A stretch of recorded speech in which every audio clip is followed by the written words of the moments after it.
There was an incident in Tirupur earlier today where two Nigerians, two African nationals who were on their way on a bike, their bike hit another vehicle, we are given to understand. What happened then is what is of interest. There was clearly a heated exchange of words. Soon there was a group of locals, angry people who gathered. These Nigerians were forced to kneel down, they were abused, they were assaulted, they were kicked, as you can see in these visuals that are going to play on your screens.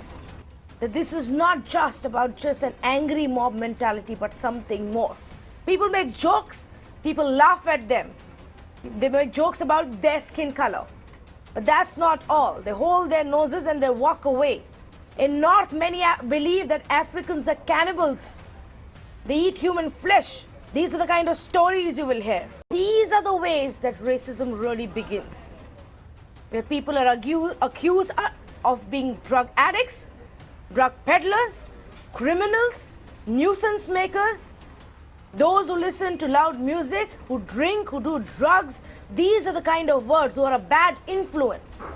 Go to any part of our country, people make such comments. I've got Bosco Kawisi, he's the president for the Pan-African Federation and Students Union in India. I've also got Mr. Rakesh Sinha, RSS ideologue.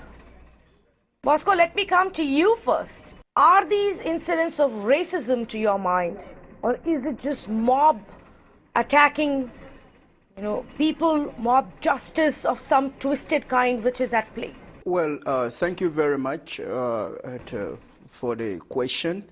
I would say, you see, you may call a sin by any other name, but it will always remain a sin. What we are looking at is not only mindset. We may change the name and give it any other name, any fashion, but it will still remain the same. It carries the same motive.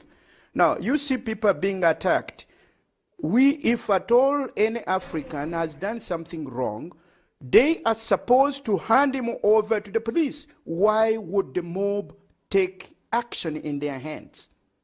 Number one, if you look at what has been happening in Bangalore previously, in the previous years, there was a similar incident where it used to happen. The locals would just attack the Africans, and in most cases the authorities would just look and see. But when we came around and said, look, we are also human beings like you, no need to attack us.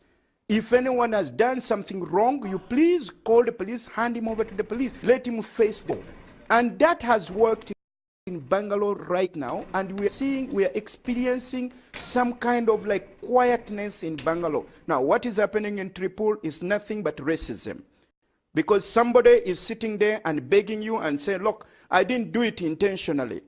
Look, don't beat me, and you continue kicking him off. Why?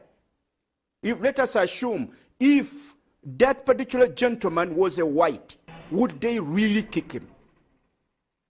If he was a white and he had a white skin, will the mob attack him like the way they attacked Africans? The answer is no. In fact, if the white man does all this kind of thing, you will put a red carpet. We'll all put a red carpet for him. Why you are raising such questions? Because you have fought against the white domination, white hegemony in Africa. So your mind is prejudiced. Anywhere, any part of the world, anything takes place, you just divide it in black and white. This is not the question in India. But I have certain question, Mr. Bosco. It is up to the Africans to change their image. Not that says that 90% people are good. They come for study, they come for business, they are adjusted in the civil society. But there are incidents, frequent incidents, that African students who come for study, they are involved in drug trafficking.